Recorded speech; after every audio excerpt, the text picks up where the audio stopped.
All right, so you might have seen the last video where I asked my dad kind of what advice maybe he would give to a single guy looking back now since he's so old. And Can you speak louder? I can't hear you. In keeping with the theme of the Illumination Project, we're wanting to give you kind of a taste of what we did. The very last session we did live Q&A, and so I just wanted to ask you now. Let's take it to the next. Let's take it to the next level.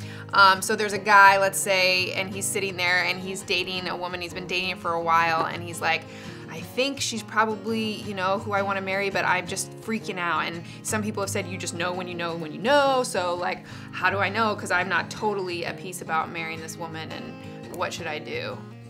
Well, again, the question has to be asked, why do you not have peace? And I think not everybody just knows that they know that they know. So you have to make a decision based on her characteristics, the quality of life. When I first met Mom, I asked all of her friends what she was like, and it came back again and again and again that she was friendly, she was consistent, she was the real deal, she was a great person. I mean, it was just overwhelming.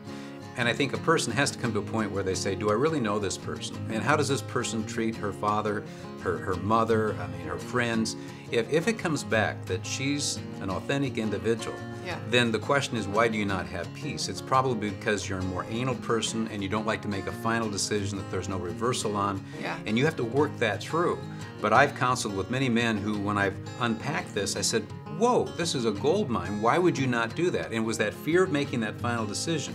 But when they looked at who this person was, there were no red flags in this instance, and that's what we're referring to. There were no red flags.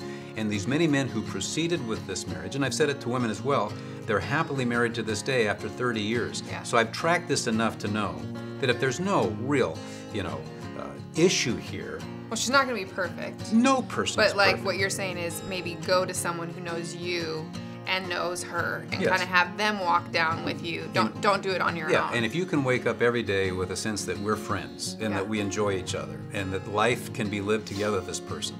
And again, trying to answer this in 1 minute would be superficial, but I think the idea is, hey, if this is a quality person and you're hesitating, you need to ask why. This is not about her. In this instance, it would be about you. And these men who have balked like that, a lot of times it's been their own issue and not the quality of the woman. And the men who have proceeded have shared, I don't know why I didn't marry her a year earlier. So so let's say you're counseling a guy who's saying, okay, now I feel like it is my issue. What next steps would you encourage them to take? Drugs, medication. No, I think they need to then unpack that, because in this way, it's also a compliment to them. They are men of honor who don't want to make a decision that they're going to renege on. And so they are people of integrity usually, that they want to make a commitment, and it's a commitment for a lifetime. So it's to be applauded. But they need to realize that they balk. And usually marriage is that one thing that you can't get out of. And a lot of guys are saying, I'm not getting out of this. I don't want to get out of it, so therefore I don't want to get into it if I'm not absolute. And then they get panicky. And but it's a tribute to their quality of heart, but they need to realize that they're probably moving into an irrational fear. And they need to sit down with some individuals, men and some women that they really love and respect, who can speak to that issue. They shouldn't stay alone on it. They need to really address it. And it really is a kind of an exciting self-discovery. But it is a tribute to them.